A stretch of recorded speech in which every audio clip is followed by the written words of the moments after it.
ก็จะว่าน้อยเดียวนึงนั่นแล้วเถอะเนาะอ้าวไปเลยกินพากันกินก่อนพี่น้องเดี๋ยวบ่ตูนสิอธิบายให้ฟังพอดีทางลุงหนวดก็ได้ถามน้องเพิ่นไปแล้วคร่าวๆเดี๋ยวทางบ่ตูนสิถามอีกรอบนึงเอาเพื่อความแน่นอนตัวนี้บ่ตูนสิมาอ่านคอมเมนต์บ่แม่นคอมเมนต์อันเป็นแชทการส่วนตัวแชทมาหาทางลุงหนวดเนาะแม่ทาง Messenger นี่แหละทาง Facebook เพิ่นก็ถามทุกคนเป็นห่วงน้องเพิ่นเพิ่นก็บ่ได้ว่ามีความเสียหายทั้ง FC เพิ่นเนาะFC เพิ่นเฮ็ดเพิ่นก็พ่อแม่ความจริงเพิ่นบอกเฮาก็ดีใจนํเนาะเฮาสิได้เตรียมตัวถึงเพิ่นบ่โดยเอาขออนุญาตเดี๋ยวบ่ตูนสิอ่านสู่ฟังดีใจครับที่ลุงหนวดตอบแล้วมันมียูทูบเบอร์คนหนึ่งกล่าวหาว่าน้องพรไปหลอกลวงเอาเงินเขาพอไม่ได้ก็ออกมาแฉมันขึ้นมารูปน้องพรด้วยฝากลุงตรวจสอบให้แน่ว่าสัน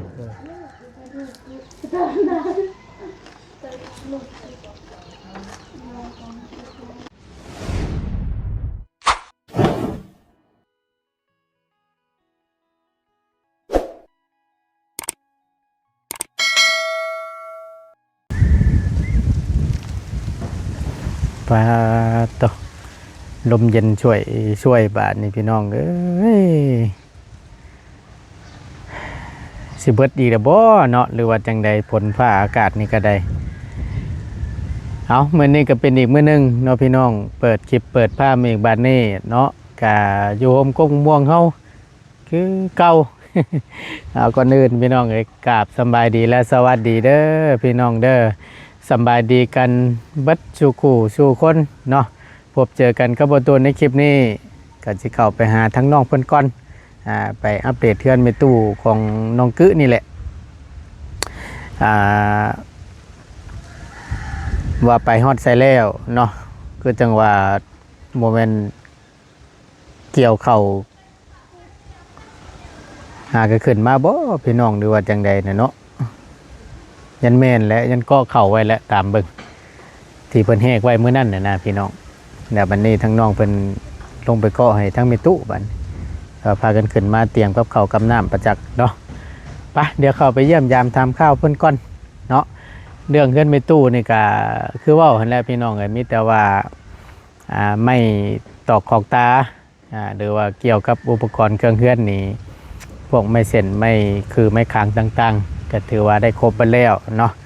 แต่ก็ยังขาดได้สิ่งใดอย่างโยพี่น้องเอ้ยทั้งบ่ตูนก็ขอแจ้งในคลิปนี้ไปอีกห้อมหนึ่งเนาะก็ยังขาดแผ่นอะลูซิ่งแล้วก็กับไม้ผาพี่น้องค่าสร้างในการยังบ่ทันมีพี่น้องเลยเนาะเอาถ้าหากว่าพี่น้องท่านใดผู้ใหญ่ใจดีท่านใดเพิ่นอยากร่วมสมทบทำบุญน้ำเนาะให้กับเมตู้อายุ6 ปีเนาะบ่ตูนก็ยินดีเป็นสะพานบุญให้เด้อพี่น้องเด้อเนาะคนละ5คนละ10อนุโมทนาบุญช่วยกันเนาะหรือว่าสิทางช่องทางทีมงานเฮาไผก็ได้พี่น้องร่วมสมทบช่วยกันเนาะเอาก็ยังขาดได้สิ่งใดอย่างเนาะแจ้งการอีกรอบนึงพี่น้องเอ้ยก็ได้ผู้ได้คนเพิ่นก็อยากให้ทางแม่ตู้ให้ได้เฮือนได้ซ่านเนาะให้ได้อยู่ดีๆหน้าหนาวก็สิเข้ามาฮอดแล้วว่าซั่นแล้วก็อยากให้อยู่แบบสนุกสบายเพราะผลบ่ฮู้ว่าสิหัวชีวิตบั้นปลายเนาะเอาทางบ่ตูนก็ผากว่าซั่นซะเนาะไปว่าแล้วก็เข้าไปหาทางน้องๆเพิ่นก่อนพี่น้องเอ้ยพวกกำลังกันย่างมาแต่เกี่ยวข้าวบ่พี่น้องหรือว่าจังใดเดี๋ยวไปเบิ่งไปชมนำกันเนาะมาบ้านนี่จักตอกมัดเข่าประตูยังเห็นเป็นกรรมอยู่เนาะโดยสบายดีเกี่ยวแล้วบ่เกี่ยวแล้ว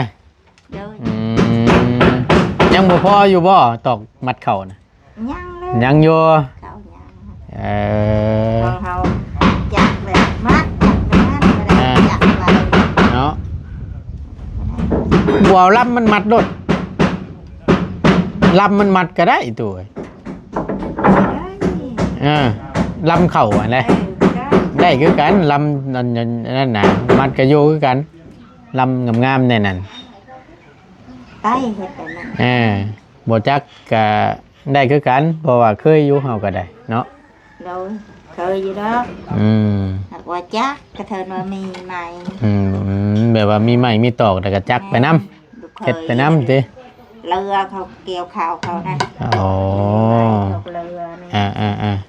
จักใช่รถชิลมนะเรือ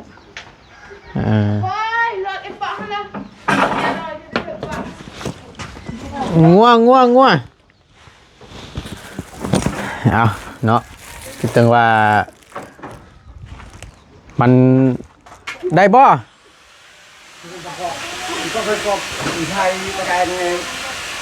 เอาโย่มาอันนั้นแน่มาไว้แอบๆแน่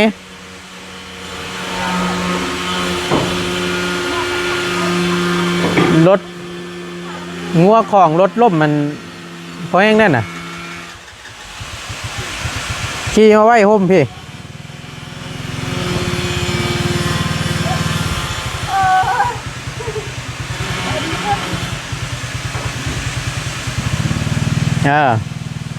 มันอยู่เลขยังอ่ะนะ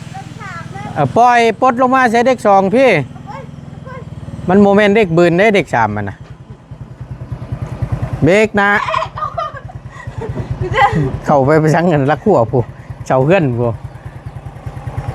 เป็นหนาก็ได้นะนุ่ม เอาไรแต่คอยกำได้ถ้ากำแห้งค่อยๆแตะแต่ไปกำแห้งนี่หัวคิดกุนเราได้น่ะจอดตัวกะหามองมันจะเจือแหละมันลุบกะลงก้อนตลดนั่น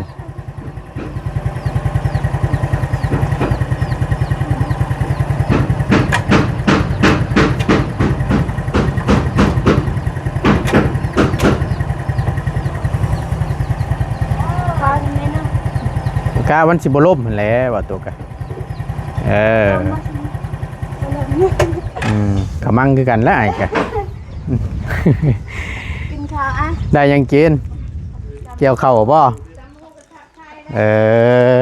โอ้แซ่บแล้วตำหุงทอดไข่แอมรึเอากินใช้เลยคือจะมาหน่อยแท้น่ะฮะใช้บัตรตัวนี้บ่ว้าวไปแล้วอันนี้สบายดีละสบายดีแบ่งกินน้ำไม่ช้างกันเลยแบ่งเงาบอกว่าตำหุงมันจะค้ำมันน่ะโอ้ยทอดไข่กับซ้ำนี่ป้าต้องเบิ่งกันทั้งกันไอ้ช่างบ้านนี่แบ่งมาทางนี้โชว์ทางง่ายเพิ่นกินบ่โอ้ยเนาะมันก็จิมือเหือมีแห้งเกี่ยวเข่าโตอยู่บ่เฮ้ยเอ้าปิ้งไก่นี่เชิมทับซื้อมาต้อนแบ่งกันสู้กันกินนั่นแหละแก้โลดให้พันกินโลดกินไหมกินโลดแล้วไอ้กินแหละกินแล้วก็เข้ามานี่แหละนั่นแหละแบ่งกันสู้กันกินทั้งมีตู้เด้กินแล้วบ่ยังอยู่คนไอ้ช้างไปแบ่งทั้งง่ายน้ำเด้อแบ่งสู้กันกินนั่นแหละวันละไม้2 ไม้ทอดไข่ที่เฮยตำมะฮุ่งบัดเท่านั้นแหละมักได้ทั้งง่ายก็ได้แต่บ่กินข้าวมานี่สิกินน้ำอยู่กินอิ่มแล้วก่อมันนี่นะลุงเอ้ยกินข้าวลุงกินข้าวมาเด้อกินข้าวกินน้ำกินแล้วแต่ให้ก็กินมากับมันทั้งลุงเลยเข้ามานี่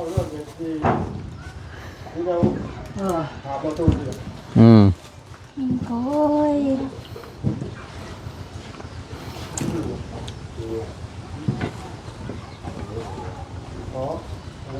เอากินรถเดี๋ยวพอดีทั้งบัวตูนกับมี คำถามที่จะถามน้องเพิ่นอยู่เดี๋ยวให้กินข้าวกินน้ำอิ่มก่อนโอ้ยไม่จ้าช่วยเลยแต่ว่าไม่แจ้งใช่ไหมโอ้โห ไม่ยัง ได้จักพรมานี่เกี่ยวข้าวหน้ามิตุ มีลายเติบอยู่ ในหลายเติบค่อยๆเกาะไปน้ำเนาะชุกไปน้ำเกาะไปน้ำจะ เกี่ยว2คนนั่นบ่น้องพันธุ์ได้จ้ะไปใช้น้องพันธุ์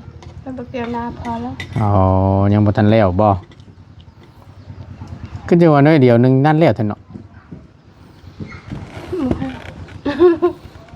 อ้าวผมไปอยู่ กินพากันกินก่อนไผ่ต่ำนี่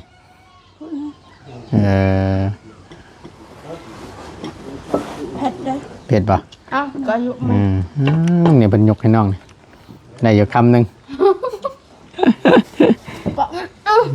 กินโลดพากันกินโลดกินในอิ่ม เอาน้ำเย็นไปเลย ไปหาน้ำเย็นมาชูกันกินอุ้ยเพื่อนหยุดเลยนี่เนาะพอแห้งแล้วอันนี้นึกว่า14กินข้าวนะตายแล้วหิวแห้งจนลืมมันพี่น้องเพิ่นกินข้าวน้ำมันนี่แต่เช้าเพิ่นตี้เฮ้ย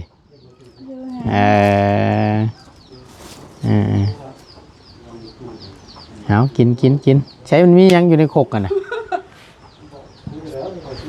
บอกไปแล้วบานนี่ น้ำไปเลย จำเอาน้ำมันจังว่าแต่ใช้อันทั้งง่ายเพิ่นมาแม่ตำหงคล้ายเครื่องได้เอ้ย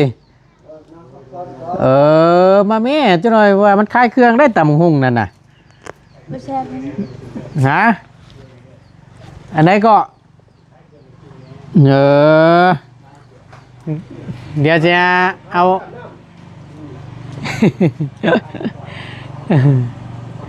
เอาร้านนั่นก็ถือว่าแล้วเรียบร้อยเนาะทั้งนั้นเนาะเต็มระบบแล้วบัดนี้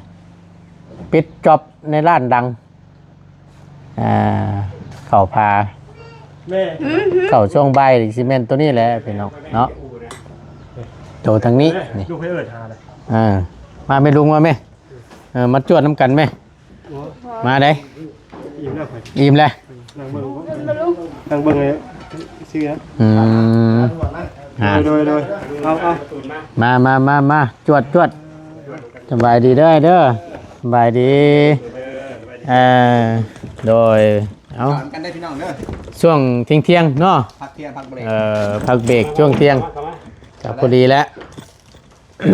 ทั้งอาหารแล้วเลยทั้งนั้นเนาะโอ้มันเริ่มมืดเข้ามาแล้วบัดนี้คักแล้วสันบัดนี้เริ่มมืดเข่าแล้วทั้งนี้ก็มืดเลยปิดทั้งนี้นี่หิงแล้วได้นี่เนาะเอ้ยเบิดตัวนั้น เอากินเบิร์ดหนึ่งพ่อนะครับมึงกินไร เดี๋ยวพ่อเพิ่นยังหุ่นดีเนาะ มุดปั้นนั่นพ่อแล้วว่าซั่นข้าวเช้าว่านี่หรือข้าวเที่ยง ครับเที่ยง เอา เดี๋ยวได้ประตูเลย โดย ผมแม่นกินลายกันตุยนักเวลาขึ้นใส่ห่านไปเชียว กระ เบาคะแนน ยันนั้นยันมันหักบ่ แล้วยันห้านพักเลย ต้องหักษาคุมสูงต้องกินจ่อยๆไว้ เนาะ สูดได้เด้อ อันควบคุมน้ำหนักบ่ นี่รสน้ำตาลครับสมุนตุ้ย ใบยังน่ะ ให้เลือด ใบกี่เลือด บ่อีเลิศบ่ประสุภาพ นั่งเดิด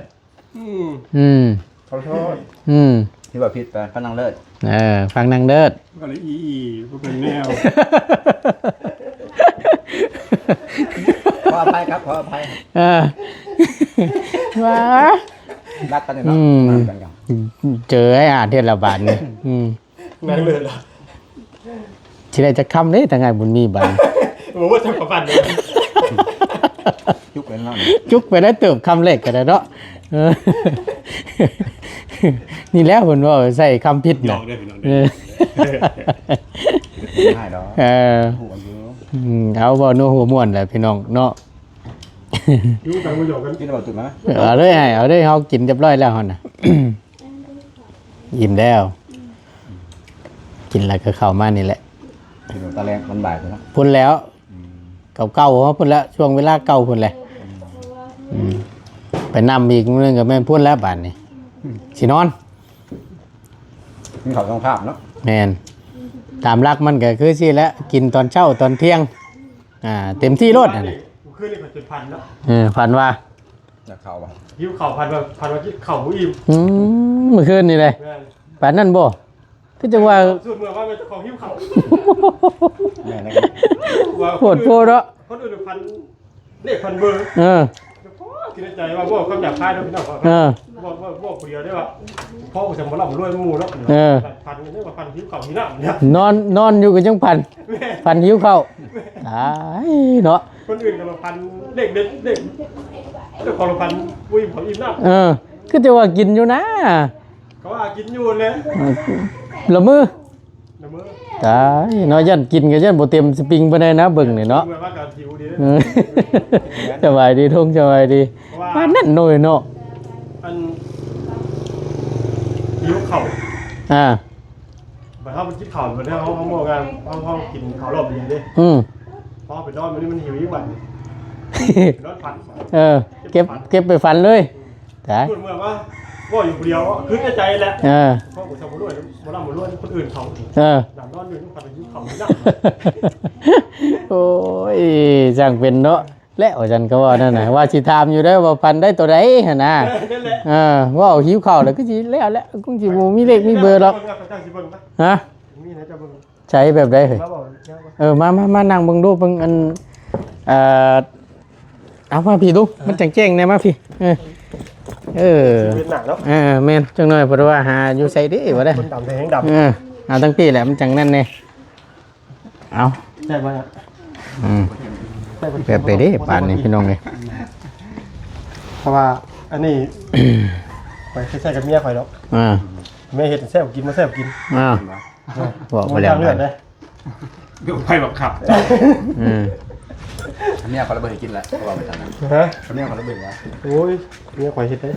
ใส่ลุงอยู่ใส่ตักคอยแซ่บคอยกับกินบ่แซ่บคอยกับกินเขาบอกว่าบ่แซ่บยังบ่ได้กินอีกติไม่ได้บ่ได้กิน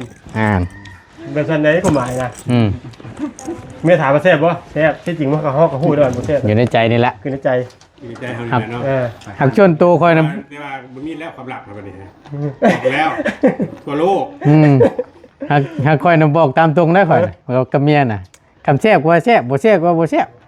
บัดหน้ามันสิได้ปรับปรุงเด้มันเป็นบางเทื่อเลยบ่ตูนบางเทื่องวดนี้มันแซ่บเนาะบางเทื่อไปมื้อใหม่มื้ออาจสิอารมณ์บ่ดีแน่แหละเฮ็ดข้าวมาแซ่บกินได้เฮ้ยแซ่บบ่แซ่บเจ้าของนี่คือบ่อยากลงแล้วตั้งแต่ย่องเอาไว้ก่อนแซ่บเฮ้ยครับผมมักข่อยว่ายิ้มเปิ้ยว่านี่มีเทื่อนึงข่อยเคยบอกว่าบ่แซ่บข่อยตื่นละว่าได้ข่อยตื่นมายังมาเช้าข่อยถามพี่ข้าวเป็น1เอาโลดเลยวะประมาณนี้ข่อยเลยบอกว่าเลยเจอตัวนั้นมั้ยแม่นเป็น1เอาโลดเข้าละเข้าเป็น1เลยปากหมอกตั้งนี่แม่นต้องพูดแล้วลาบจื้อเลยบัดนี้จื้อบ่ว่ะปวดโพเนาะเห็นว่าก็ได้เนาะเขาเรื่องเลยพี่น้องมามันเป็นอะไรมันถามทั้งลุงหนวดก่อนพี่น้องทั้งบ่ตูนก็ยังบ่ฮู้ซับได้อาจารย์ลงก็ได้เพื่อว่าเขาจะอ่านถือบ่เป็นบ่เบิ่งอะไรเพิ่นอ่านเลยตัวนี้บ่แม่นจะเบิ่งครับมันก็ว่าเขาอ่านถูกอยู่นะว่ะพี่น้องเดี๋ยวบ่ตูนสิอธิบายให้ฟังพอดีทางลุงหนวดก็ได้ถามน้องเพิ่นไปแล้วคร่าวๆเดี๋ยวทั้งบ่ตูนสิถามอีกรอบนึงเอาเพื่อความแน่นอนตัวนี้บ่ตูนสิมาอ่านคอมเมนต์บ่แม่นคอมเมนต์อันเป็นแชทการส่วนตัวแชทมาหาทั้งลุงหนวดเนาะแม่นทาง Messenger นี่แหละทาง Facebook เพิ่นก็ถามทุกคนเป็นห่วงน้องเพิ่นเพิ่นก็บ่ได้ว่ามีความเสียหายทั้ง FC เพิ่นเนาะFC เพิ่นเฮ็ดเพิ่นก็ผมแม่นความจริงเพิ่นบอกเฮาก็ดีใจนํเนาะเฮาสิได้เตรียมตัวถึงเพิ่นว่าโดยเอาขออนุญาตเดี๋ยวบ่ตูนสิอ่านสู่ฟังดีใจครับที่ลุงหนวด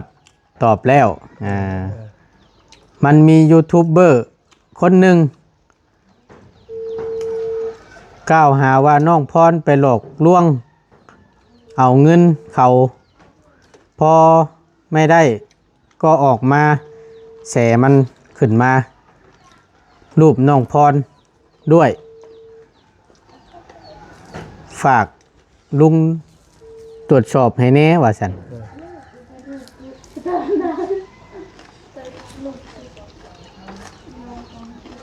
ช่องไหนจ้ะวะ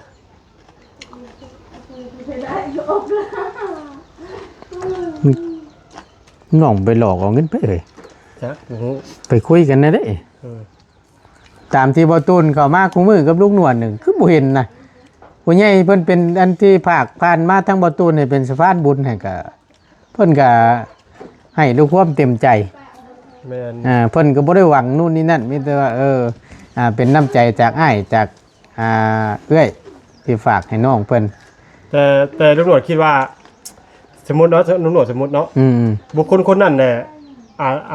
อาจจะอยู่ใส่กับบุหูเนาะแต่ว่าแลไปอาชีว่าไปให้ทั้ง YouTube ช่องหนึง อืม เพื่อว่าให้ YouTube ช่องนั่นแหละประจานน้องเพิ่น เว้าให้ บ่ให้อะนะตำรวจคิดประมาณนี้ แต่ว่าถ้าว่า YouTube ช่องนั้นได้ก็สิได้เกิดจากแคปจากทั้งช่องเข้าไปนี่แหละ อืม เนาะสิประมาณนั้นแหละมาดูนะแต่ว่าสิเอาช่องไทยบ่ฮู้อะนะเพราะมันก็มีหลายช่องก่อนนั้นนะมีหลายคนถ่ายเนาะ อืม เรื่องก็อาจจะเกิดแต่หึงหรือว่าจังไดเนาะพี่น้องเอ้ยว่า มันมีอยู่บ่เอ้ยตามที่เฮาเข้ามานี่ก็แต่ละเทื่อนี่ก็หรือว่าน้องเพิ่นรักคุยส่วนตัวแล้วไปเอาส่วนตัวแล้วโดยที่เฮาบ่ฮู้บ่หรือว่าแนวใด มันน่ามีเนาะ เนาะ เนี่ย เบิ่งบ่ตูนย้ำให้อีกรอบหนึงพี่น้องมียูทูบเบอร์คนหนึงกล่าวหาน้องพรว่าไปหลอกเอาเงินเขาบ่พออันพอบ่ได้แหละออกมาเสมันเอารูปน้องขึ้นมันเอาพี่น้อง หรือว่าพี่น้องเคยเห็น YouTube คนใด ชอบไหนเนาะ ช่องใดอันรบกวนแจ้งมาหาเบาตูนเด้อพี่น้องเด้ออันแชทมาบอกทางเบาตูนนำนี่ กลุ่มสิครับ เป็นการส่วนตัวนะเบาตูนกับยังบ่ฮู้ได้พี่น้องเอ้ย โอ้โหหน่วยก็ยัง เพราะว่านี่เป็นทั้งผู้ใหญ่ทั้งลุงหนวดและแชทมาบอกทั้งลุงหนวดว่าน้องพรนี่เป็นหลอกเอาเงินผู้ใหญ่เพิ่นหรือว่าเกี่ยวกับแบบว่าคุยแหละ บ่สมหวัง บ่สมหวังแล้วบัดนี้เลยคล้ายๆว่าน้องเพิ่นตัวเอาเงินพอไรเงินแล้วก็บ่คุยนำอย่างประมาณนี้นะ แต่จะให้ อยากให้ สิประมาณนี้เห็นนะ เออ ก็คือเจ้าเห็นนี่แหละ เออ ตามนี่แหละข่อยก็บ่รู้หยังเนาะ แม่นไผหน่อยเนาะ เพราะว่าเพิ่นก็ด้วยความเป็นห่วงทั้งน้องเพิ่น เออ บอกเขาอีกทีหนึงไว้ โดย นะแต่เขาก็ยังบ่ได้ตำรวจก็บ่ได้ถามเพิ่นว่าช่องใดชื่อหยังเนาะเพราะว่าตำรวจก็ยังอยู่ระหว่างออกมาให้เวียกมันก็เลยมีเวลาตอบถามแน่ ทั้งง่ายแล้วแชทมาบอกมื้อนี้บ่ บอกเมื่อเช้านี้ มื้อเช้านี้ หากแต่ว่าเรื่องนี้เราสิเซตบอกตำรวจแต่โดนแล้ว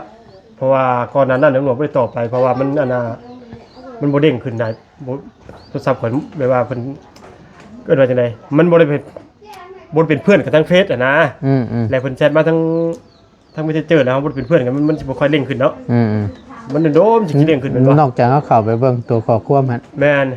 มันตัวนั้นแหละบัดนี้เพิ่นจึงบอกว่าดีใจที่ว่าลุงหนวดตอบรับนั่นเด้ เพราะว่าลุงหนวดเปิดมาอ่านตั้งแต่เพิ่นส่งมาตั้งแต่วันที่20ปลายพุ่นแหละ อืม 20กว่าแต่ว่าเพิ่นอยากถามตั้งแต่พุ่นก็บ่แน่ใจหันนะลุงหนวดหาที่เปิดไปที่พ่อลุงหนวดก็ได้ตอบครับ ช่างว่าแต่หน่อยเนาะเพราะว่าตามที่บ่ตูนได้เป็นสะพานบุญให้กับทั้งอ้ายเพิ่นหลายๆท่านผู้ใหญ่ใจดีหลายๆคนก็บ่ได้ว่าเกี่ยวกับความหักความมัก มีแต่ได้ มีแต่ความเมตตาสงสารน้องเพิ่นให้ด้วยน้ำจิตน้ำใจ ความขยันขันเก่งของน้องเพิ่นเนาะ แม่นมีแต่เพิ่นล่าสุดนี่ทั้งบ่ตูนมอบเงินให้น้องอันคือนี่ก็อยู่เพื่อนเป็นตู้อายุ6 ปีน่ะก็เป็นอ้ายใหญ่ใจดีจากฝั่งไทยนั่นก็เราก็เพราะว่าอ้ายนั้นเรา เราล้มกับข่อยตะลนแล้วลุงเอ้ยแล้วก็ว่าขอเลขบัญชีไปแล้วก็สิให้น้องเพิ่นขยันว่าซั่นรางวัลคนขยันเรากับมอบบ่ตูนมอบให้ล่าสุดก็บ่ได้มีหยังแล้วก็น้องพรคำบ่ตูนมอบให้ล่าสุด2อัน1ล้านกับ300,000ทั้งอ้ายแล้วก็ทั้งลุงหนวดก็สิฮู้เพราะว่าอ้ายเราก็ให้ทั้งลุงหนวดเป็นสะพานบุญให้ชื่อไก่ชื่อหยังมาให้น้องเพิ่นเลี้ยงใกล้เพิ่นน่ะก็เพิ่นเคยออกชื่อเสียงห้องเจ้าบ่ไว้นะน้องก็พูดว่าออกช่องหนวดเพิ่นบ่ออกน้ำนะเพิ่นก็เคยซอยเดือเฮือนน้องพรก็บ่เป็น10,000 บาทโดยชื่อไก่แล้วก็ช่วยเขาช่วยน้ำแล้วก็เฮือนน้องพันมื้อที่ว่าลุงหนวดเอาข้าวสารกันไปเฮือนฮักก็เป็นข้าวทั้งข้าวอ้ายเพิ่นที่ว่าซอยเดือต้นครั้งแรกเลยเฮือนน้องพันนะโดยอ้ายนี่แหละเพิ่นนี่จะซอยมาเราก็บ่ได้ว่าได้หลายนะพี่น้องมีแต่ว่าให้ซื่อว่าอันฝากมาให้น้องเพิ่นพอได้ซื้อนมให้ลูกว่าซั่นโดยความดุจโตนสงสารแล้วก็บ่ได้ล้มว่ามักฮักหรือจังใดนั่นนะแต่น้องเพิ่นไปรักคุยอันเป็นการชวนตัวยามได้จ้ะเนาะและยูทูบเบอร์อันบุคคลคนนั้นนั่นแม่นไผจ้ะแม่นคือบ่เห็นไผเข้ามานะเฮามาแต่ละมื้อก็ได้ข่อยอยากรู้ว่าบุคคลคนนี้นี่อาจสิแคปเอารูปน้องพรและส่งไปให้ยูทูบเบอร์ช่องนั้นและให้ยูทูบเบอร์ช่องนั้นแหละออกมาประจานให้ออกมาเว้าให้ก็สิประมาณนี้ได้เฮ็ดให้น้องเสียหายนะฟังว่าแม่นเพื่อว่าบ่สมหวังในความที่ว่าตั้งใจไว้ประมาณนี้แต่สาเหตุคือเฮาฮู้ว่าเฮามาซุมื้อเฮาคือบ่ฮู้นะแม่นบ่จักอีหลีดูนี่ตัวนี้น่ะคำเจ้าเว้าเฮาก็บ่ได้ฮู้ได้นี่น่ะผมรู้ก็ยังบ่ฮู้เนาะอาจสิเห็นครอบครัวมื้อเช้านี่แหละโน่เฮ้ยทุกคนเป็นห่วงน้องเพิ่นเพราะว่าทั้งบ่ตูนก็ย่ำแต่ไหลมาพี่น้องเอ้ยเกี่ยวกับความฮักความมักนี่ผ่านทั้งบ่ตูนนี่บ่ตูนบ่ฮับแล้วก็บ่เว้าถึงเลยนะเกี่ยวกับพวกความฮักความมักเป็นชื่อให้เป็นสะพานบุญให้ในความฮักความมักบ่ตูนบ่เอาพี่น้องเอ้ยถ้าว่าช่วยเหลือในร้านอื่นนู่นนี่นั่นด้วยความเต็มใจด้วยความบริสุทธิ์ให้ด้วยความแบบรู้ตนสงสารบ่ตูนเป็นสะพานบุญให้แต่ว่าบ่ตูนได้ฝากเงินให้แล้วก็ไปให้น้องเพิ่นแน่มักฮักน้องเพิ่นจังซั่นที่อยากได้เป็นลูกเป็นเมียนั่นนี่บ่ตูนบ่รับบ่ตูนบ่ล้มพี่น้องเอ้ยบ่ตูนบ่สื่อสารให้เลยอันตัวนี้นะเพราะว่าความฮักความมักนี่มันว่าแล้วบ่เพิ่นนั่นถ้าว่าคุยกันในยามที่ยามหักแพงยามเพิ่นคุยกันถือคอมันก็เว้าม่วนเว้าชื่นเนาะจังเทื่อบัดมื้อใดมื้อนึงมันอันผิดให้กันมาได้ซะถือคอเนาะแล้วก็มาโทษทาง YouTube อีกว่าจังซั่นจังซี่อันนี้บ่เอาเด้อพี่น้องเด้อบ่ตูนย้ำอีกในคลิปนี้ก็ได้บ่ตูนเคยเว้าตลอดมาหรอกเกี่ยวกับเป็นชื่อให้เรื่องความฮักความมักนี่บ่ตูนบ่เฮ็ดเด็ดขาดเว้าตามชื่อดอกเปิดใจบ่ตูนก็บ่เฮ็ดบ่คือทั่วไปเอาหัวซั่นซะก็ฮู้อยู่ระบบงานของบ่ตูนและทีมงานมันเป็นแบบใดนะพี่น้องเนาะเพราะฉะนั้นแล้วบ่ตูนบ่ขอยุ่งเกี่ยวตัวนี้นะถ้าว่าให้ทุกคนเมตตาความสงสารจากโดยปัจจัยจากซอยเนาะแม่นด้วยความสงสารน่ะเฮาจึงรับเพราะว่าสาเหตุคือถ้าว่าสมมุติว่าค่อยมีคนนึงเนาะสมมุติเนาะต้องการจะค่อยนี่เป็นสะพานบุญให้เนาะครับผู้นี้และค่อยนี่มักแล้วเนาะสมมุตินะผู้คนที่ว่าอันคือสมมุติคือเจ้าเนาะฝากเงินไว้ค่อยเป็นสะพานบุญให้เจ้านี่มักซะคืออันนางพรนี่จะว่าจะฝากไว้ค่อยนี่10,000นึงเนาะเห็นว่าสงสารอยู่แต่ว่ามีความมักความฮักแอบแฝงมานำแม่นขอเฟซขอไลน์ให้เด้อจังซี่นั่นแบบซั่นน่ะตำรวจบ่สนับสนุนพี่น้องบ่เอาพี่น้องเอ้ยเพราะว่ามันสิบาดมื้อใดมื้อนึงมาแล้วจุ๊เจ้าบ่สมหวังกันแล้วมันสิเขาว่าอย่างนึงบ่อย่างนึงนี่ผู้ที่ว่าเป็นมาเป็นลุงหนวดน้อยลุงหนวดบ่ครับนี่เลยทีดีแม่นเอ้าเดี๋ยวทางบ่ตูนสิถามเบิ่งทางน้องๆเพิ่นอีกครั้งนึงเนาะเอาเป็นอะไรแหละจังค่อยว่ากันเนาะพี่น้องเนาะเดี๋ยวบ่ตูนสิเจาะ อันน้องเพิ่นทั้งสองเอาว่ามันมีแทบอหรือว่าจังใดเนาะเดี๋ยวบ่ตูนสิถามอีกเทื่อนึง เดี๋ยวฝากการ์ตูนอีกที่พี่น้องเนาะ ได้ ผมเป็นบ้าเป็นอะไรพอรู้กับฮู้กัน โดยเดี๋ยวบ่ตูนสิถามเบิ่งให้เพราะว่าบ่ตูนก็เป็นสะพานบุญให้กับน้องเพิ่นนี่ก็รู้อยู่ก็คือบ่เห็นแนวนั้นนะพี่น้องเนาะเอาเดี๋ยวรอเบิ่งนํกันเนาะบ่ตูนสิได้ขอจบคลิปปิดคลิปลงไว้เพียงส่ำนี้ก่อนขอบคุณหลายๆพี่น้องเอาจังใดแต่ท้ายคลิปบ่ตูนฝากนี่เด้อพี่น้องเด้อแต่หากว่า FC เพิ่นได้เบิ่งได้เห็น YouTube คนนั้นเอารูปน้องเพิ่นไปลงและเว้าเสียหายให้กับน้องเพิ่นรบกวนบ่ตูนก็รบกวนให้ทั้งพี่น้องส่งวิดีโอนั่นมาหาทั้งบ่ตูนลุงหนวดก็ได้พี่น้องก็ส่งมาให้บ่ตูนเบิ่งแน่ว่ามันเป็นไผชื่อจังใดบ่ตูนสิเข้าไปเบิ่งมันจริงแท้บ่หรือว่าจังใดเดี๋ยวบ่ตูนสิเบิ่งนํเนาะถ้าว่าโมเมนต์มูลความจริงก็จำเม็ดในน้องเป็นเสียหายได้นี่แล้วก็รวมถึงทั้งเฮานำเด้ถ้าว่าจังซั่นเนาะมันลดโอ้พี่น้องก็คือจังว่าเป็นแนวนี้เนาะไปฉันลุงนวดเดี๋ยวต้องบ่ตูนสิถามมึงน้องเพิ่นอีกทีนึงเพื่อมันบ่ยืดบ่ยาวเนาะสบายดีพี่น้องอยู่ดีมีแฮงโอ้ยเนาะคือสร้างว่าจะได้บาทนี่พี่น้องเอ้ยแนวนี้ก็เป็นอันนี้เนาะเป็นได้ให้แซ่บบ่แซ่บอยู่เนาะยันวะ แล้วได้ เบิดจะค้ำเมื่อกี้นี่ จักหนักบ่ได้ นำได้ดิ ยันวะประสังผักอีเลิศเว้าบ่สุภาพมันนะ กิน นะ แต่ข้าวได้ปั้นกินแต่พริกทอด คำนวณไว้เด้อเนาะ โอ้ยเอาเดี๋ยวรอเบิ่งจักหน่อยนึงพี่น้องเอ้ยถือว่าเต็มเรียบร้อยเนาะทั้งนี้ก็ได้แล้วพี่น้องเอ้ยร้านดังนี่เนาะข้างนั้นทวนตัวนั้นก็แล้วแม่นพักเบรกนิดนึงแม่นสิมาขึ้นถึงพี่แล้วบัดนี้เนาะใส่ถึงพี่แล้วนี่ก็แม่นยับมาทางหน้านี่แล้วบัดนี้ นานแล้วบัดนี้ ใส่แล้ว เอาอดเอา ไก่คนจริงแล้วแหละ ไก่คนจริงเข้ามาแล้วเนาะ ต้นอีกหน่อยหนึงได้บ่สุดเด้อ โดยบ่เป็นหยังให้มันแล้วมันตัวก่อน ฮักกระแดดมาเนี่ย พอดีแล้ว หน่อยหนึงบ่สุดเด้ ต่างให้ผลมันเบิดว่าซั่นซะบ่ยากดอกบ่ยาก มันบิดแล้วบัดนี้เนาะ โดย ไทยแป๊บหนึงรอไทยแป๊บหนึง อดใจรอเอาอยู่ดีมีแฮงได้เด้อเดี๋ยวเจอกันคลิปหน้าโดยสบายดีพี่น้อง สบายดี โดย